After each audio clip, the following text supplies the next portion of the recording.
সাধারণ পাবলিক তালা মারছে, ওলামা একরামরা স্লোগান দিয়ে গেছে, সরকারের বিরুদ্ধে কথা বলেছে, কোরআনের হক কথাগুলো বলে। আল্লামা দেলাওয়ার হোসাইন জেলখানায় খেটেছে, কথা বলেন ঠিক কিনা? কোরআনের হক কথা বলে আল্লামা মামুনুল হক জেলখানার মধ্যে পচেছে, কথা বলেন ঠিক কিনা? ও বাংলার তৌহিদি জনতা, আবারও যদি আমরা একই ভুল বারবার করি, মনে রাখতে হবে আগামী দিনে আরো বড় কোনো কষ্ট আযাব আমাদের সামনে আসতেছে। সুতরাং আর কোনো ভুল হবে না, কথা বলেন ঠিক কিনা? তাই হুজুররা এখন রাজনীতির আলোচনা শুরু করছে।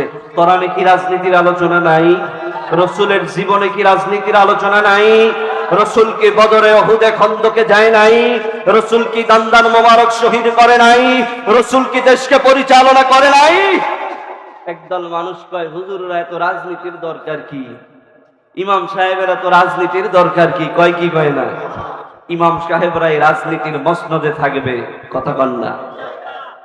ইমাম সাহেবরাই ওয়ার্ড পরিচালনা করবে, কেন্দ্রীয় মসজিদের ইমাম একটা ইউনিয়নের নেতা হবে, কথা কয় না? এই বাংলাদেশের হক্কানি রব্বানি উলামা ইকরামরা এই দেশকে পরিচালনা করবে। যদি করতে পারে, দেশের মানুষ আর দুর্নীতি করবে না, চাঁদাবাজি করবে না, ঘের নিয়ে মারামারি হবে না, কথা বলে ঠিক কিনা?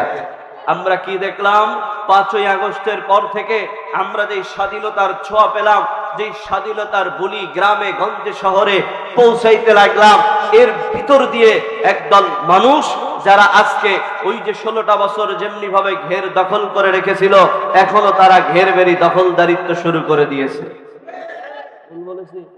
এখনো তারা বিভিন্ন ভাবে মানুষের রাস্তাঘাট, বাড়ি, বসত বাড়ি দখল করা শুরু করে দিয়েছে, কথা বলো ঠিক কিনা? আমরা এই আদর্শের আদর্শী না। আমাদের রাসূল যখন ফাতেহে মক্কা, মক্কা বিজয় করে যখন মক্কার মধ্যে ঢুকলেন, আল্লাহ রাসূল সর্বপ্রথম দাঁড়ায় বললেন, ও আমার মক্কাবাসী, যারা আমাকে কষ্ট দিয়েছিল, যারা আমাকে মেরেছিল, যারা আমার গায়ে পাথর মেরেছিল, যারা আমাকে নিয়ে কটূক্তি করেছিল, আমি মুহাম্মদ বললাম তোমাদের সকলকে আমি মুহাম্মদ মাফ করে দিলাম।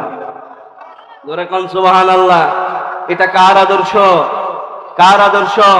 আমরাও বলে দিতে চাই, এতদিন যাবত যারা আলেমদের বিরুদ্ধে কথা বলেছ, কোরআনের বিরুদ্ধে কথা বলেছ, যাও তোমাদেরকে আমরা ক্ষমা করে দিলাম।